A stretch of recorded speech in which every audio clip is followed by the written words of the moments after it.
Did you know that the most expensive tea in the world is a rare Chinese oolong called Da Hong Bao, also known as Big Red Robe?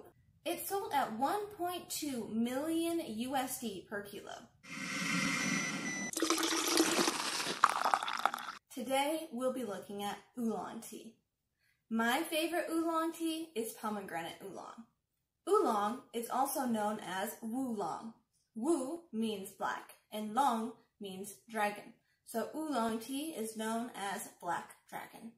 There are 4 origin stories for oolong teas. The first origin story is a tea tribute theory. A tea tribute is tea that is given to the emperor. One of these teas is called Dragon Phoenix, which is a tea cake. A tea cake is just compressed tea. When tea cakes became out of fashion, the word oolong replaced what that is as a loose leaf version. The second theory is that it is just named after the Wuyi Mountains in Fujian province in China. The third theory is that it's named after a man whose name could have been Sulong, Wulong, or Wuliang, who discovered the tea in the Anxi province in China. The fourth theory is that a man also named Wuliang got distracted by a deer while he was processing tea, and he let the leaves oxidize. Oolong tea has been around for a really long time, but it hasn't always been called oolong tea. 1,000 years ago, it was called Beiyuan tea. Beiyuan tea is what was used in the tea tribute to the emperor. And like I said, when the tea cakes went out of fashion, the word got replaced with oolong.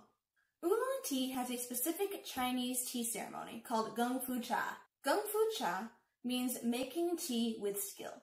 It uses a specific pot called an yi xin. These are clay pots that are created for one type of tea only. That's because the clay absorbs the flavor of the tea, so you don't want to use multiple types of tea to get cross-contamination. Some regions will discard the first brew and start a second brew that they'll consume. This first brew is called a rinse. A very popular tea that is used in the Gong Fu Cha ceremony is called the Iron Goddess of Mercy.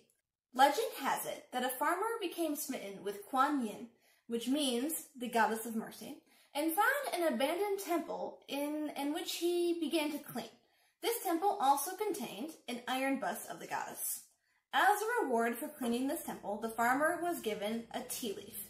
And this tea leaf ultimately became the Iron Goddess of Mercy, which today is one of the most popular oolongs in China. It was even a particular favorite of Emperor Shi Onwu.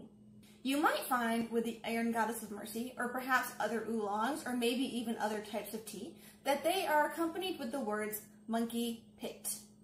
Legend has it that monkeys were used to get the tea leaves that were very difficult for humans to pick. In 1855, Li Fangxi brought Qingxin tea from the Wuyi Mountains to Taiwan and created the Chongqing tea. When Taiwan began to make tea leaves, the leaves were grown in Taiwan, but then they were sent back to China for processing. This kept happening until about 1860, when John Dodd arrived in Taiwan and began investing and promoting Taiwanese tea. He worked with tea merchants, and he even brought some Fujian tea masters over to Taiwan so that they could begin processing tea leaves in Taipei. Ultimately, he ended up shipping a tea he called Formosa, which was the name of the tea and also the former name of Taiwan, to the USA, and it became very popular there. Today, Taiwan focuses on the quality of their tea. It's ideal location for growing oolongs with subtropic climates and mountainous terrain. In fact, according to the 1997 Joy of Cooking, Taiwanese oolongs were considered by tea connoisseurs among the finest teas. Today, oolongs account for 20% of the oolong production globally. As you can see, tea became very important in Taiwanese culture. They have 2 idiomatic phrases that involve tea. The first is there are friends and there are tea, so you're rich. The second is a standard greeting that they use for guests, which is come in and drink tea. What is oolong tea? Oolong tea is a true tea, which means it comes from the Camellia sinensis plant. It is produced by withering the leaves, which induces a protein breakdown and reduces water absorption. Then the leaves are left to oxidize. Now, depending on how long the leaves are left to oxidize depends on the flavoring of the tea.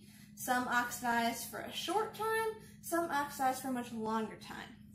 Once that time is up, they are then fixed, which means heat is added. This heat ends the oxidation process, so they do not fully oxidize like black tea leaves do.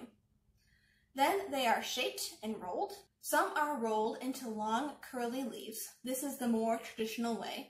And some are wrap curled into tiny little beads with a tail. Today, I'm going to be making Iron Goddess of Mercy. You'll want to get your water to 190 degrees. If you do not have a way to measure your water temperature, I recommend getting your water to boiling and then letting your water rest for 2 minutes.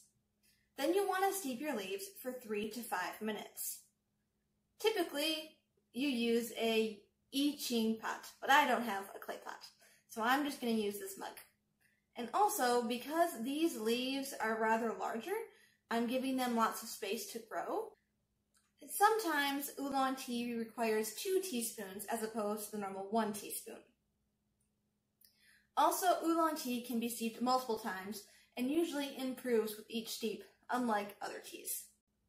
Oolong tea pairs really well with fruity desserts, smoked cheeses, and meats. I'm not going to spend a lot of time talking about the benefits, but it is a true tea, so it is caffeinated, and it does inhibit iron absorption. So be careful if you're anemic or on iron pills. I hope you've learned a little today, and don't forget, the best tea is the one you like. Oolong Oolong Oolong Inchi. Oolong Oolong Oolong Oolong Oolong. This is terrible. The leaves were God, why am I messing this up? Crap.